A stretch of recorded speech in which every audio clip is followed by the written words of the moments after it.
RS football ഫാമിന്റെ പുതിയ വീഡിയോയിലേക്ക് എല്ലാ മാന്യപ്രേക്ഷകർക്കും സ്വാഗതം. നമ്മൾ സംസാരിക്കാൻ പോകുന്നത് ചാമ്പ്യൻസ് ലീഗിൽ പ്ലേ ഓഫ് മത്സരങ്ങൾ. ഒന്നാമത് മത്സരം കഴിഞ്ഞിട്ട് രണ്ടാമത് മത്സരത്തിന് കാത്തിരിപ്പാണ്.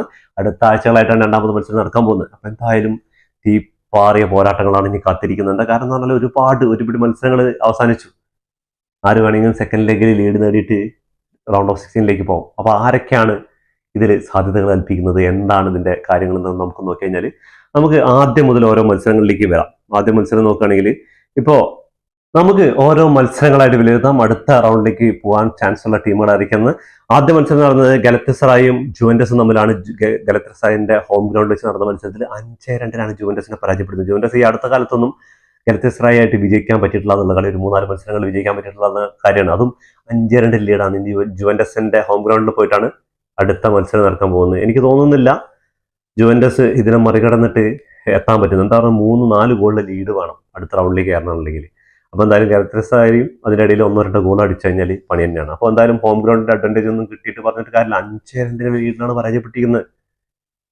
അപ്പോൾ എൻ്റെ ഒരു അഭിപ്രായത്തിൽ ഗലത്തസറായി തന്നെ ആയിരിക്കും അടുത്ത റൗണ്ടിലേക്ക് പോകാനുള്ള ചാൻസ് കൂടുതൽ. അടുത്ത മത്സരം ബെൻഫിക്ക വിസസ് റയൽ മാഡ്രിഡാണ്. വളരെ അധികം വിവാദങ്ങളും റഷ്യസിനെതിരെയൊക്കെ സംസാരിക്കേണ്ട വിനീഷ്യസ് ജൂനിയറിന്റെയും അങ്ങനെ ഒരുപാട് പ്രശ്നങ്ങളൊക്കെ ഉണ്ടായപ്പോൾ ഇപ്പോഴും ആ തീ അണയാതെ അങ്ങനെ കത്തിക്കൊണ്ടിരിക്കുകയാണ്. ആ ഒരു മത്സരത്തിൽ 1-0 ബെൻഫിക്കയോട് വിജയിച്ചത് റയൽ മാഡ്രിഡ്. ഇനി അടുത്ത മത്സരം റയൽ മാഡ്രിഡിന്റെ ഹോം ഗ്രൗണ്ട് ആയ ബെർണബോയിൽ വെച്ചിട്ടാണ് നടക്കാൻ പോകുന്നുള്ള കാര്യമാണ് ബെൻഫിക്ക പ്ലേയേഴ്സ് ആലോചിക്കേണ്ടത്. ഇതിനുള്ള മറുപടിയൊക്കെ അവർ അന്ന് അവിടെ തരും. എന്താ പറയുക, 4-2 പരാജയപ്പെടുത്തിയിട്ടാണ് ഈ ഒരു സിറ്റുവേഷനിൽ റയൽ മാഡ്രിഡ് ഇവിടെ വന്ന് കളിക്കേണ്ടി വന്നത്. അല്ലെങ്കിൽ സുഖമായിട്ട് ടോപ്പ് 8 കയറി പോകേണ്ട റയൽ മാഡ്രിഡാണ് 4-2 പരാജയപ്പെടുത്തുക. 4ാമത്തെ ഗോൾ അടിച്ചതിലൂടെയാണ് ബെൻഫിക്ക അവര് ഈ ഒരു 24 കയറി കൂടുന്നത്. അപ്പോൾ അവര് കളിച്ചില്ല എന്ന് പറയുന്നില്ല. അതേപോലെ റയൽ മാഡ്രിഡും കിടിലൻ പെർഫോമൻസ് ആയിരുന്നു. 2 ഗോൾ കീപ്പർമാരും മികച്ച പ്രകടനത്തിനാണ് 1-0 അവസാനിച്ചത്. അല്ലെങ്കിൽ കുറെ കൂടുതൽ ഗോളുകൾ വരേണ്ടതായിരുന്നു.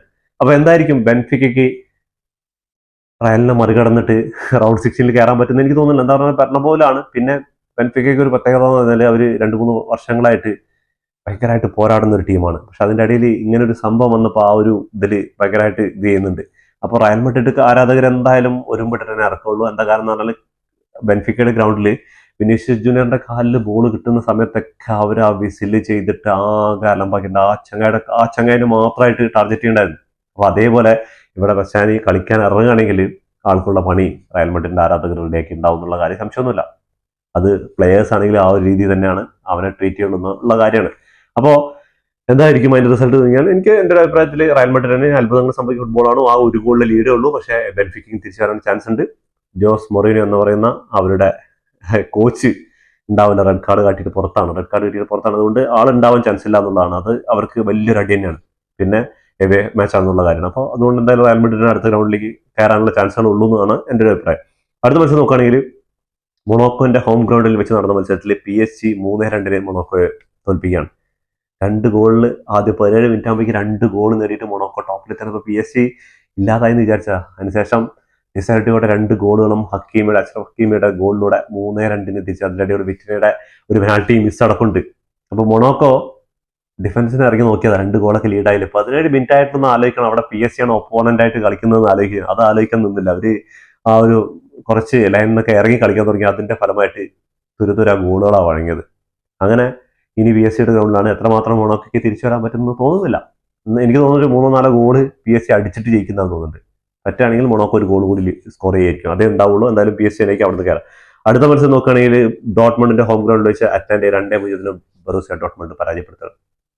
അറ്റ്ലാന്റ നിസാരക്കാരല്ല, പക്ഷെ എന്തും സംഭവിക്കാം സെക്കൻഡ് റൗണ്ട് മത്സരത്തിൽ. അപ്പോൾ അത് തീപ്പാറിയ ഒരു മത്സരം തന്നെ ആയിരിക്കും. ഇനി അറ്റ്ലാന്റയുടെ ഹോം ഗ്രൗണ്ടിലാണ് മത്സരം നടക്കാൻ പോകുന്നത്. അപ്പോൾ ചിലപ്പോൾ തിരിച്ചറിയാൻ ചാൻസ് ഉണ്ട്, ചിലപ്പോൾ ഡോട്ട്മണ്ട് അത് 50-50 ചാൻസ് ആണ്. പറയാൻ പറ്റില്ല. 2 ടീമിന് ചാൻസ് ഉണ്ട്. 2 ഗോളിൽ ലീഡ് ഉണ്ട് എന്നുള്ള കാര്യമൊക്കെ ഓക്കെയാണ്. പക്ഷെ അടുത്ത എവേ മാച്ചാണ് ഡോട്ട്മണ്ട് വരുന്നത്. അതേപോലെ ഖരബാഗ് FK ഹോം ഗ്രൗണ്ടിൽ പോയിട്ട് ക്രിസ്റ്റൽ പാലസ് ചങ്ങായിമാരനെ അറിഞ്ചും പുറിഞ്ചും ഗോൾ അടിക്കാന്നില്ല. 6 ഡസൻ ഗോളുകൾ അടിച്ച് 6-1 6 10 ഗോളിന് മുകളിൽ സ്കോർ ചെയ്യേണ്ട അവസരം ഉണ്ടായിരുന്നു. അവരുടെ ഗോൾ കീപ്പർ ചങ്ങായി ഒരാള് കാരണം അതൊക്കെ തടുത്ത് നിർത്തിയതാ. ഒന്നില്ലെങ്കിൽ ഡിഫൻസ് കളിക്കുക, അല്ലെങ്കിൽ അറ്റാക്ക് കളിക്കുക. ഈ കുഞ്ഞൻ ടീമുകൾ പറഞ്ഞാൽ ഏതെങ്കിലും ഒരു ഇതിലല്ലേ നിൽക്കുള്ളൂ. പക്ഷെ ഇവര് കുറച്ച് അറ്റാക്ക് ചെയ്യുന്നുണ്ട്, കുറച്ച് പേര് ഡിഫെൻഡ് ചെയ്യുന്നുണ്ട്. എന്താ കാട്ടിയത് ന്യൂകാസിൽ യുണൈറ്റഡ്? അങ്ങനെ 6-1 വിജയമാണ്. അവരെന്തായാലും അടുത്ത സിമ്പിളായിട്ട് അവന്റെ ഹോം ഗ്രൗണ്ടാണ്. അവർ സിമ്പിളായിട്ട് ചിലപ്പോൾ 4 ഗോളും കൂടി അടിച്ച് 10 ഗോൾ റൗണ്ട് ആക്കിയിട്ട് അങ്ങോട്ട് പോകും. അതിൽ അത്ഭുതങ്ങളും നടക്കില്ല എന്ന് വിചാരിക്കുന്നു. അടുത്ത മത്സരം ക്ലബ് ബർഗ്സിന്റെ ഹോം ഗ്രൗണ്ടിൽ നടന്ന മത്സരത്തിൽ 3-3 അറ്റ്ലാന്റിക്കോ മഡ്രിഡിനെ പിടിച്ചു കിട്ടിയാണ്. 2 ഗോള് ലീഡുണ്ടായിരുന്നു, തിരിച്ചു വന്നു, പിന്നെയും തിരിച്ചു വന്നു, അങ്ങനെ 3-3 സമനില. അറ്റ്ലാന്റിക്കോ മഡ്രിഡിന്റെ ഭാഗത്ത് നോക്കുകയാണെങ്കിൽ വളരെ പരിതാപകരമായ ഒരു ഇതാണ്. ക്ലബ് ബർഗ്സ് ഭയങ്കരമായിട്ട് കംബാക്ക് അടിച്ച് വന്നത്. ഇനി അടുത്ത മത്സരം അറ്റ്ലാന്റിക്കോ മഡ്രിഡിന്റെ ഹോം ഗ്രൗണ്ട് ആണെന്നുള്ള അഡ്വാൻറ്റേജ് ഒക്കെ ഉണ്ട്. പക്ഷേ ക്ലബ് ബർഗ്സ് ഇതേ കളി കളിക്കുകയാണെങ്കിൽ അറ്റ്ലാന്റിക്കോ മഡ്രിഡ് കുറച്ച് പേർക്കും. സെക്കൻഡ് ഹാഫിൽ അത്ര മോശമായിരുന്നു കളി അറ്റ്ലാന്റിക്കോ മഡ്രിഡിന്റെ. പിന്നെയും ഒരു ഗോൾ അടിച്ചു എന്നൊക്കെ ഉള്ള കാര്യമൊക്കെ ശരിയാണ്. പക്ഷെ അവർ കംബാക്ക് ചെയ്തിട്ട് 3-3 സമനില എത്തിയിരിക്കുകയാണ്. അപ്പോൾ ഈ ഒരു മത്സരം എന്തായാലും വീറും വാശിയുള്ള മത്സരം തന്നെ ആയിരിക്കും. മാർക്ക് വേണമെങ്കിൽ 50-50 ചാൻസിന് ആർക്ക് വേണമെങ്കിൽ എന്ത് സംഭവിക്കാം. അടുത്ത മത്സരം നോക്കുകയാണെങ്കിൽ ഒളിമ്പിക്കാസും ലെവർകുസനും തമ്മിൽ നടന്ന മത്സരത്തിൽ 2-0 ഒളിമ്പിക്കാസിന്റെ ഹോം ഗ്രൗണ്ടിൽ പോയിട്ട് ലെവർകുസൻ വിജയിക്കുകയാണ്. അത് എനിക്ക് ഇനി തോന്നുന്നു ലെവർകുസന്റെ ഹോം ഗ്രൗണ്ടിൽ വന്നാണ് 2 ഗോളിന്റെ ലീഡിൽ ഇവർ വിജയിക്കാനാണ് ചാൻസ്. അടുത്ത മത്സരം നോക്കുകയാണെങ്കിൽ ബോഡോ ഗ്ലിമറ്റ്. എന്റെ പൊന്നോ, ഇവരെ കുറിച്ച് ചിലപ്പോൾ ഒരു വീഡിയോ തന്നെ ചെയ്യണമെന്ന് ആലോചിച്ചിട്ടുണ്ട്. ഞാൻ മിക്കവാറും അവർ ചെയ്യും. നോർവേയിൽ ഏതോ ഒരു ഭാഗത്ത് കിടക്കുന്ന മഞ്ഞ് മൂടി കിടക്കുന്ന ഒരു സ്ഥലത്ത് നിന്ന് ഒരു ക്ലബ്ബ് രൂപീകരിച്ച് ആ ക്ലബ്ബ് കുറേ റിലേഗേഷൻ സോണും അവിടെയും ഇവിടെയും തട്ടി തള്ളി നിൽക്കുന്ന സമയത്ത് അവർക്കൊരു ചാണക്യനായ ഒരു കോച്ച് വരികയാണ്. കോച്ച് വന്നിട്ട് ഇവരോട് പറയാണ്, നിങ്ങൾക്ക് ഒന്നും ചെയ്യാനില്ല എന്നുണ്ടെങ്കിൽ നിങ്ങൾ ഇവിടെ ഈ ഒരു സ്ഥലത്ത് ഇങ്ങനെ നിൽക്കുള്ളൂ. നിങ്ങൾക്ക് എന്തെങ്കിലും ചെയ്യാനുണ്ടെങ്കിൽ നിങ്ങൾ ഇതൊന്ന് പുറത്ത് വരും, നിങ്ങൾ ലോകം അറിയും, നിങ്ങളുടെ 4 ആൾ അറിയും, നിങ്ങളെ ലോകം അറിയും, ലോകം വാഴ്ത്തുന്നൊരു ടൈം വരുന്നു. അതേപോലെ കുറേ ലീഗുകളൊക്കെ അടിച്ച് ഇപ്പോൾ യൂറോപ്യൻ ലീഗിൽ വന്നു, ഇപ്പോൾ ചാമ്പ്യൻസ് ലീഗിൽ വന്നു. ചാമ്പ്യൻസ് ലീഗിൽ വന്നത് മാത്രമല്ല, ചാമ്പ്യൻസ് ലീഗിന്റെ ഫേവറേറ്റുകളായ മാഞ്ചസ്റ്റർ സിറ്റി, അറ്റ്ലാന്റിക്കോ മഡ്രിഡ് ഇതാ ഇന്നലെ കൊടുത്തത് ഇന്റർ മിലാൻ. എന്താ അപ്പോൾ സിറ്റിയോട് കൂടെ വിജയിച്ചപ്പോൾ ഇത് ആ ഒരു അത്ഭുതം എന്തോ നടന്നു, അത്ര വിചാരിച്ചുള്ളൂ. പക്ഷേ അറ്റ്ലാന്റിക്കോ മഡ്രിഡിനെ 2-1 പരാജയപ്പെടുത്തി. അതിനുശേഷം ഇന്ററിനെ 3-1 പരാജയപ്പെടുത്തിയിരിക്കുകയാണ്. എന്താ കളി. അപ്പൊ അടുത്ത മത്സരത്തിൽ ഇന്ററിന്റെ ഹോം ഗ്രൗണ്ടാണ് ഒക്കെ ആണെന്നുള്ള കാര്യമൊക്കെ ഓക്കെയാണ്. പക്ഷെ ഇവർ ഈ പോരാട്ട വീരം എടുത്തു കഴിഞ്ഞാൽ ചിലപ്പോൾ ഇന്റർ പുറത്താവുകയും ബോഡോ ഗ്ലിമറ്റ് അകത്താവുകയും ചെയ്യും. അതിൽ യാതൊരു സംശയമില്ല. മിക്കവാറും 1-2 ഗോളുകൾ ഇവർ ട്രൈ ചെയ്യും. പക്ഷെ ഡിഫൻസിന് കളിച്ചു കഴിഞ്ഞാൽ ചില പണി വാങ്ങിക്കുന്നുള്ള കാര്യമാണ്. എന്താണ് ഇന്ററാണ് അവരുടെ ഹോം ഗ്രൗണ്ട്, അരീന കുറച്ച് ഡേഞ്ചറാന്നുള്ള കാര്യമൊക്കെ ശരിയാണ്. പക്ഷെ ബോഡോ ഗ്ലിമറ്റിനൊന്നും പോകാനില്ല, ഇന്ററിന് പോകാൻ ഒരുപാടുണ്ട്. കഴിഞ്ഞ പ്രാവശ്യത്തെ റണ്ണറപ്പാണ്. അപ്പോൾ 1-2 ഗോളുകൾ കിട്ടിക്കഴിഞ്ഞാൽ അവർക്ക് പിന്നെ ഒന്നും ചെയ്യാനുള്ള ഇതുണ്ടാവില്ല. അപ്പോൾ 3-1 ലീഡിലാണ് ഇപ്പോൾ നിൽക്കുന്നത്. 2 ഗോളിന്റെ ലീഡുണ്ട്. ബോഡോ ഗ്ലിമറ്റ് ഈ സീസണിൽ നോക്കിക്കഴിഞ്ഞാൽ ചാമ്പ്യൻസ് ലീഗിൽ കറുത്ത കുതിരകൾ എന്ന് പറഞ്ഞാൽ ഇവർ തന്നെയാണ്. എമ്മാതിരി കളിയാണ്.